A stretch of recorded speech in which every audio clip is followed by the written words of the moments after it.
Anaemia में सबसे पहले पढ़ते हैं उसकी कि आयरन के बारे में देखते हैं। तो iron is required for the synthesis of normal haem of haemoglobin. तो हीम में जो हीमोग्लोबिन का हीम कंपोनेंट है उसकी सिंथेसिस में काम आता है। इसकी डिफिशियंसी की वजह से डिक्रीज्ड इरिथ्रोपोइसिस और अनीमिया हो सकता है। ठीक है, तो आयरन का मेटाबॉलिज्म देख लेते हैं, मतलब इंपॉर्टेंट थोड़ा। तो सबसे पहले आयरन का डिस्ट्रीब्यूशन, तो दो टाइप से डिस्ट्रीब्यूशन है इसका, फंक्शनल और स्टोरेज। तो जो 80% जो आयरन है ना, जो कि फंक्शनल होता है, वो हीमोग्लोबिन में होता है, और जो रिमेनिंग है वो मायोग्लोबिन और आयरन कंटेनिंग एंजाइम में होता है। ठीक है, फिर जो स्टोरेज फॉर्म है वो दो प्रकार के हैं, फेरेटिन और हीमोसिट्रिन। फेरेटिन है वो प्रोटीन आयरन कॉम्प्लेक्स है जो कि ऑल टिश्यूज़ में मिलता है, जैसे कि लीवर, स्प्लीन, बोन मैरो और स्केलेटन मसल। ठीक है, फिर जो हीमोसिट्रिन है वो aggregate of protein and iron है, जो कि अपने को रेटिकुलो एंडोथेलियल सेल में मिलेगा, बोन मैरो में और एपिस्प्लीन और लीवर में। ठीक है, तो दो टाइप के स्टोरेज फॉर्म है, फेरेटिन और हीमोसिट्रिन, ये मेन बात याद करने की। फिर तो जो डेली रिक्वायरमेंट है आयरन की 5 से 10 मिलीग्राम पर डे होती है मेल्स में, और फीमेल्स में ज़्यादा होती है क्योंकि वो उनमें आयरन की ज़रूरत पड़ती है, ब्लड लॉस ज़्यादा होता है इस वजह से, और प्रेग्नेंट वुमेन में भी ज़्यादा ज़रूरत पड़ती है। तो 20 मिलीग्राम पर डे फीमेल्स में रिक्वायरमेंट है। ठीक है, फिर जो डाइटरी सोर्स है आयरन का, या तो वो हीम के फॉर्म में होगा, जो एनिमल प्रोडक्ट्स वगैरह होते हैं इसमें तो डायरेक्ट हीम मिल जाता है, और नॉन हीम फॉर्म जैसे कि आपने वेजिटेबल वगैरह, जो कि ग्रीन वेजिटेबल्स होती है, उसमें आयरन नॉन हीम फॉर्म में होता है। ठीक है, तो अपन इसका मेटाबॉलिज्म देखते हैं। तो फूड में जो आयरन मिला हुआ, या तो वो हीम के फॉर्म में होगा या नॉन हीम फॉर्म में होगा।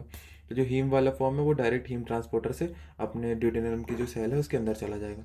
फिर लेकिन जो नॉन हीम फॉर्म है वो Fe+3 में रहेगा, तो पहले उसको कन्वर्ट करेंगे Fe+2 में, जो कि डिडेनल साइटोक्रोम बी कन्वर्ट करेगा। फिर DMT1 एक ट्रांसपोर्टर होता है जो कि ट्रांसपोर्ट करेगा अंदर उसको। ठीक है, तो DMT1 से ट्रांसपोर्ट किया उसको अंदर, तो म्यूकोसल फेरेटिन में या तो स्टोर हो जाएगा, है ना, या फिर वो फिर और अंदर चला जाएगा ड्यूडेनल सेल की दूसरी तरफ, और वो ट्रांसपोर्ट होगा फेरोपोर्टिन 1 से। यहाँ पर DMT1 से ट्रांसपोर्ट हो रहा था, यहाँ से फेरोपोर्टिन 1 से।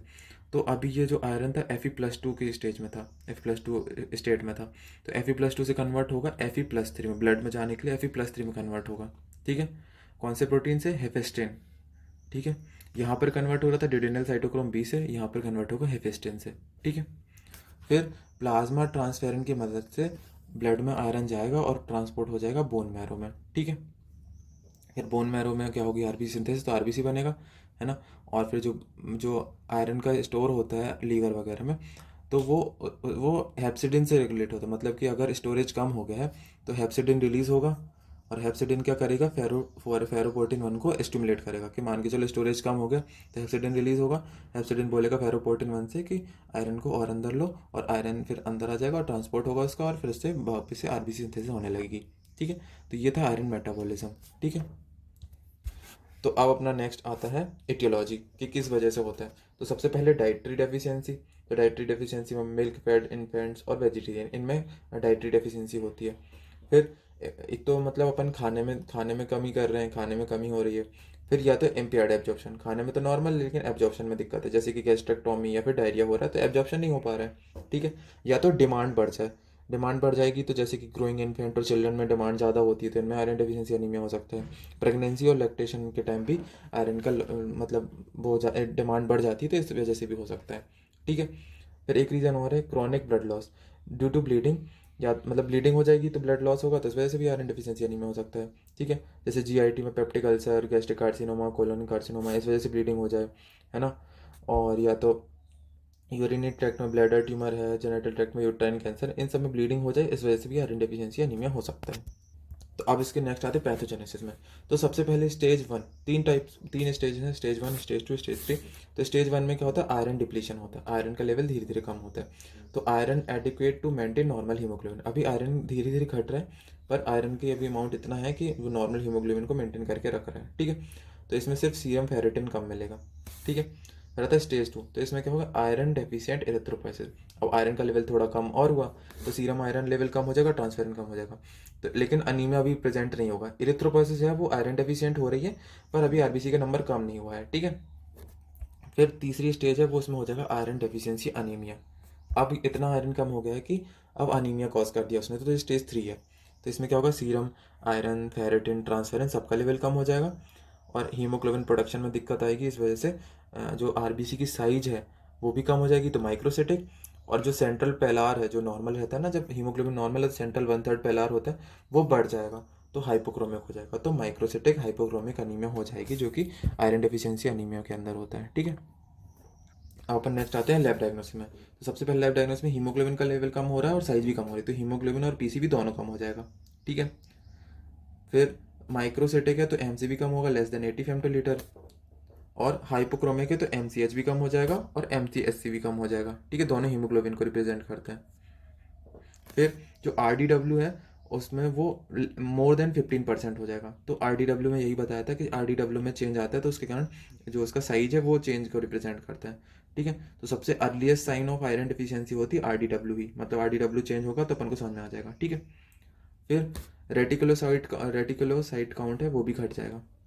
ठीक है, फिर अपन पेरिफेरल स्मेयर देखेंगे, तो जो आरबीसी है ना वो अपन को माइक्रोसिटिक और हाइपोक्रोमिक दिखेगी। तो आरबीसी वो वाला डायग्राम है ना, तो उसमें देखो आरबीसी छोटी दिख रही है ना, और हाइपोक्रोमिक जो सेंट्रल पेलार है वो बड़ा दिख रहा है, नॉर्मल 1/3 जो होता है वो बिल्कुल बीच में दिखता है 1/3, पर उससे ज़्यादा दिख रहा है। ठीक है, फिर मॉडरेटली आयनाइसोसाइटोसिस और पॉइक्लोसाइटोसिस, तो उसका साइज और शेप है वो थोड़ा थोड़ा चेंज होगा, और कुछ कुछ पेंसिल और सिगार शेप सेल दिख रही होंगी, जो कि बिल्कुल ऐसे ये हैं यहाँ पर, पेंसिल और सिगार शेप सेल। ठीक है, ये देखेंगे तो दो फीचर्स देखेंगे अपन को आरबीसी में, एक तो माइक्रोसिटिक हाइपोक्रोमिक होगा और पेंसिल और सिगार शेप सेल्स देखेंगी।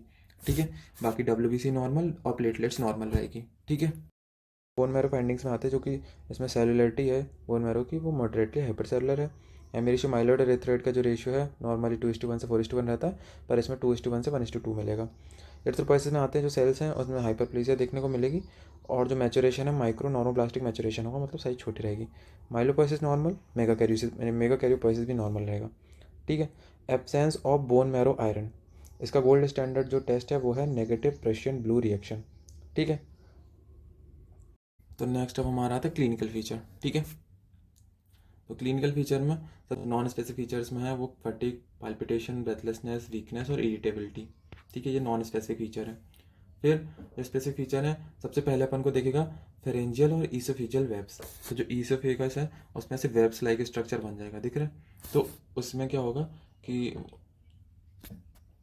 तो उस वजह से क्या होगा कि डिसफेजिया हो जाएगा, मतलब कि जो वो है फूड है उसको इनगल्फ करने में दिक्कत होगी, तो उसको डिसफेजिया हो जाएगा। ठीक है, फिर एक इसमें सिंड्रोम मिलता है प्लमर विंसन सिंड्रोम, उसमें एक ट्रेड प्रेजेंट होता है सबसे पहले microcytic hypochromic anaemia, atrophic glossitis. तो जो टंग है उसमें मतलब अपन को इन्फेक्शन वो दिखेगा, इन्फ्लेमेशन दिखेगा, और एंगुलर चिलाइटिस भी होता है, मतलब दोनों जो चीक्स हैं दोनों लिप्स के जो जॉइंट होता है वहाँ पर अपन को रेडनेस दिखेगी, ये होता है एंगुलर चिलाइटिस। फिर ईसोफेजियल वेब्स तो अपन को दिखे हैं, तो तीन हो गए, माइक्रोफेजियल हाइपोक्रोमिक अनीमिया, एट्रोफिक ग्लोसाइटिस और ईसोफेजियल वेब्स। ठीक है, फिर सीवियर एनीमिया के केस में कंजेस्टिव कार्डियक फेलियर हो जाएगा।